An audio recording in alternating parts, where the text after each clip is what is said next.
안녕하세요. 부산부동산 스터디입니다. 6월 21일 1일 브리핑 해보도록 하겠습니다. 역대 최대의 매도 물량. 왜 아무도 말을 안 해주나요? 네. 매도 물량이 역대 최고치를 갱신하고 있는 요즘이에요. 2020년 가격 급상승하던 그 시기에는 매물이 급감했어요. 매물이 종적을 감췄어요. 왜? 오를 것이 뻔히 눈에 보이는데 왜 시장에 매물로 내놓겠나요? 2023년 가격은 반등하고 있어요. 근데 왜 매물이 증가하나요? 매도 물량 한번 살펴보시면요. 45,955건, 950건. 일주일 전 대비 매물이 거의 1% 정도 늘어나요. 이 수치, 가장 매물이 많았던 수치 5만 건이 넘을 때도 있었습니다. 물론 그것은 2020년. 그 매물의 정체는 허위 매물. 부동산에서 허락도 없이 내 집을 매물로 등재해 놓는 그런 일들이 있었죠. 자, 그것이 사라지고 나서 2020년 파란 선을 따라가 보시면 가격은 상승하면서 매물은 급감하는 시기를 보였습니다. 이 시기가 지나고 나니까 어떻게 되었나요? 지금 현재 23년에 노란 선을 따라가 보시면은 매물은 오히려 증가하는 모습을 보여주고 있습니다. 전세 물량 연초 대비 18,000에서 13,000건, 월세 물량 11,000에서 9,600건. 이 줄어들었는 건수가 대략 한 6,000건, 거의 7,000건 가까이 됩니다. 하지만 여전히 많죠. 7,000건의 매물이 줄어들었는 이 와중에 매도 물량은 거의 7,000개 늘어났어요. 네. 그래서 전체 매매, 임대 합치면은 매물 개수는 비슷한 그런 상황. 오늘 거래량은 수요일치고는 조금 많았어요. 117건, 5월의 거래량은 2,200건. 네, 이제 거의 마무리 수순으로 갑니다, 이제. 자, 그러면 거래가 5월 달에 2,200건 정도 예상했는데 그거 조금 많죠. 이 폭이야. 늘 변화시킬 수 있는 부분이니까요. 아무튼 특례 얼마나 소진되었는지 지금은 이제 뉴스에 나오지도 않습니다. 5월에 거래를 급증시킨 원인은 직거래 비율이 굉장히 갑자기 높아졌습니다. 비율이 전월 대비 2배나 껑충 뛰어 올랐습니다. 이번 주 거래량은 굉장히 양호한 상태. 지난주 좋지 않았고요. 지지난주 좋지 않았습니다. 이번 주 거래량은 양호한 상태. 거래량은 계속 2,200건대. 엄청난 오늘 마지막 댓글을 보니까 엄청난 힘겨루기의 모양새를 나타낼 것이다. 그런 의견도 있었습니다. 5월달 이후로 6월달에 대형 평형 거래가 뜸할 걸로 봤는데 세금 기산일이 지나고 나서도 여전히 매수하는 분들 6월달 이후에도 대형 평형의 비싼 아파트들 여전히 거래는 이어지고 있습니다. 비싼 아파트들 많이 거래되고 있습니다. 보합 수준의 거래 15%, 20%, 나중에 국평 위주로 주로 갑니다. 대략 20%, 25%, 이건 한 35%, 네, 이 정도로만 짚고 넘어가고요. 국평으로 넘어와 봅니다. 대연자이 25% 정도 빠졌고요. 대연 롯데캐슬 레전드 1단지 같은 경우에는 가격이 거의 한 35% 이상 빠지고요. 현대아파트 30%, 센텀 이편한 세상 한 15%, 네, 한 15% 정도. 동네 효성 해링턴 플레이스 43평형 가격 30% 정도 빠지고요. 56도 SK뷰 20% 정도, 25% 정도. 네. LG 메트로시티 대형평형 40평형대 25%. 서면 아이파크 대략 30%, 벽산아스타 30%. 자, 이렇게 가격 조금밖에 안 빠졌다. 보합권 정도 수준의 거래, 신축 아파트 이렇게 계속 맞아 떨어집니다. 20% 정도 빠지고 10% 조금밖에 또 안 빠졌네. 네, 2020년식 아파트. 최신축, 한 10년 내 쪽 아파트는 좀 거래가, 가격도 좀 괜찮고, 거래도 제법 있는 편이고, 그 외로 내려가면은 4억대 아래쪽, 3억대 아래쪽의 구축 아파트들은 생각보다 거래가 그닥 시원치 않은 그런 모습을 보이는 것을 알 수 있을 것 같습니다. 하락률 적은 것은 이런 이유, 20% 이상.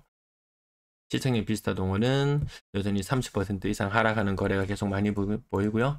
대연 롯데캐슬 25평형 25% 정도 빠지는 모습. 평균적으로 조금 반등폭이 약간 더 커졌나요? 네. 네, 빨리 지나가고 넘어갈게요. 이런 것도 보시면은 밑에 사직상용 얘가 42평형 보시면 최근 매매 가격 5억 4,500. 거의 고점 대비 35% 정도 빠졌죠. 30% 이상 빠진 아파트들은 과거에 집 살 때 뭐 LTV 70%니 뭐니 하면서 이런저런 비율로 맞춰가지고 했던 그런 부분들 감안해보면 전세 가격이 최고 6억 2천까지 갔었어요. 이런 것들이 이제 이 아파트들이 위기가 찾아올 수 있으니까 정부가 이런 것들을 막아보고자 여러 가지 백방으로 힘을 쓰고 있는데 과연 얼마나 막아질지. 네, 35% 나머지 재송 아이빌 5건 있는 거래 빼고요. 또 나머지 국평 위주로 한번 보면 25%, 센텀 협성률 레상스타운 30% 정도 빠지고 이런 모습을 보면 요거는 갭 차이가 그래도 아직까지는 건재할 수 있지만 그렇지 않은 아파트들이 상당히 많이 있습니다. 평균적으로 28% 정도 빠진다고 말해도 뭐 큰 차이는 나지 않을 걸로 보여집니다. 15% 정도, 25% 정도. 요 가격대 25% 맞네요. 요 가격대 특히 더 많이 빠지는 모습 보여준다고 말씀드렸습니다. 네, 새로 입주해야 되는 사람들이 요 가격대 아파트에 많이 들어가 있는 걸로 보여집니다. 명지 롯데캐슬 같은 경우에는 지금 요 깡통 전세 나올 수 있는 그런 소지가 있습니다. 깡통 전세라고 이야기하는 게 뭐 집값이 매매가가 전세가의 80%인가요?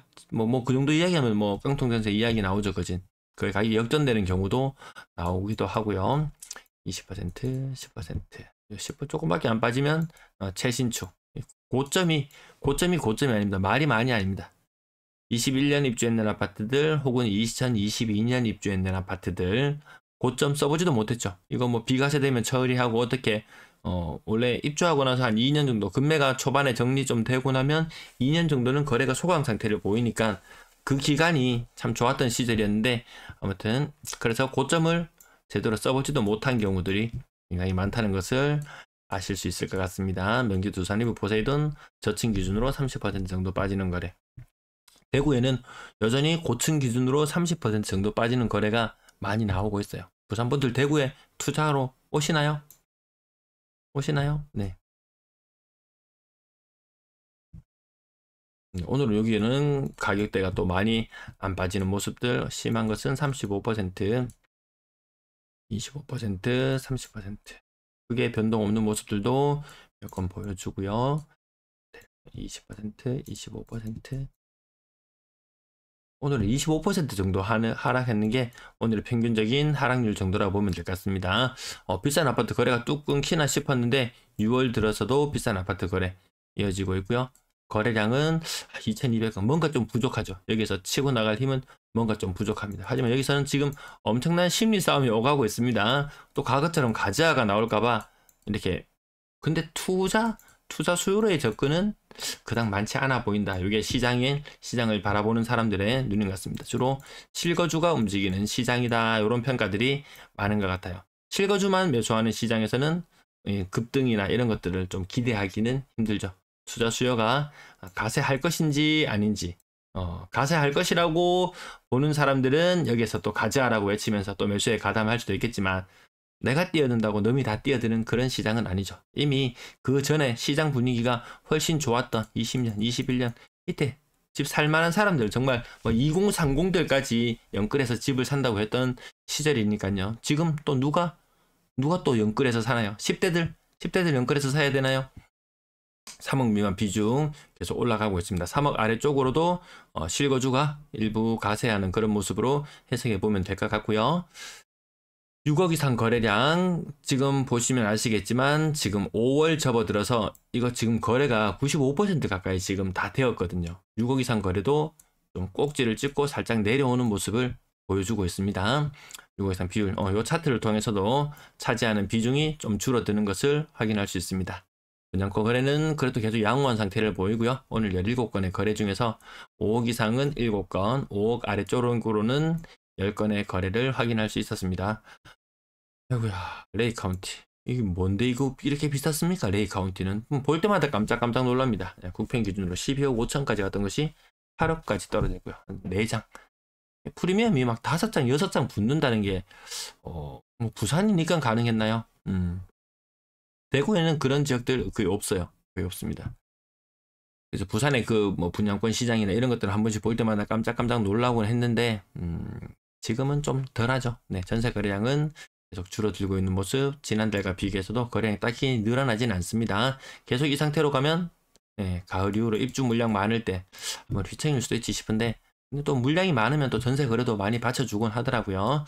전월세 비중은 1.5대 1 정도를 유지하고 있고요. 평균 전세 가격 6월 들어서 갑자기 좀 뚝 떨어졌는데, 이게 거래도 지금 제법 이루어졌거든요. 한 6월의 거래량의 한 3분의 1 정도는 지금 신고가 거의 되었다. 3분의 1에서 한 5분의 2 정도 뭐 신고되었다고 봐야 되는 시점인데, 건당 거래대금 아직까지 받쳐주지 못합니다. 가격은 반등하는데 전세 가격은 떨어진다. 갭은 벌어진다. 갭 투자가 힘들어진다. 투자가 활성화되는 시장은 아니다. 실거주로 접근하는 시장이다. 뭐 이 정도 평가를 내리면 맞지 않을까 싶습니다.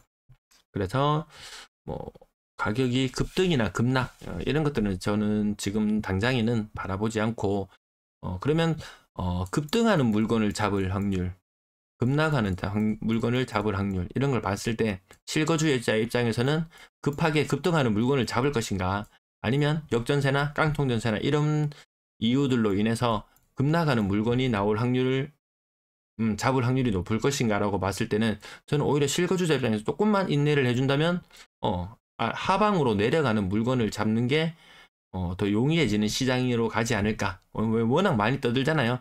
건당 전세 대금 보면 아시겠지만 2년 전에 전세 가격 대비해서 지금 많이 빠지고 있는 모양새거든요. 네, 평균이 2.6억에서 2.1억으로 이렇게 떨어져, 평균이 5천만 원밖에 안 빠졌네, 그런 시장 아니잖아요.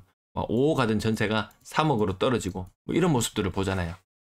생각보다 그 평균보다 더 많이 떨어지는 모습을 우리 현재 시장에서 체감하기 때문에 집주인이 1억, 2억 정도 마련해야 되는 것은 지금 올 가을장에서는 아주 흔한 일이 될지도 모르겠어요.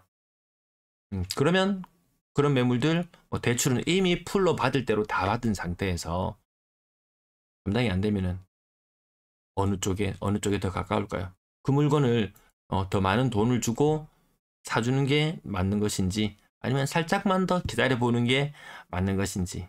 네, 뭐 하는이나 이런 데서도 그렇게 뭐 주택시장 가격이나 이런 것들을 아주 긍정적인 전망으로 바라보고 있지는 않더라고요. 네, 시청 감사합니다.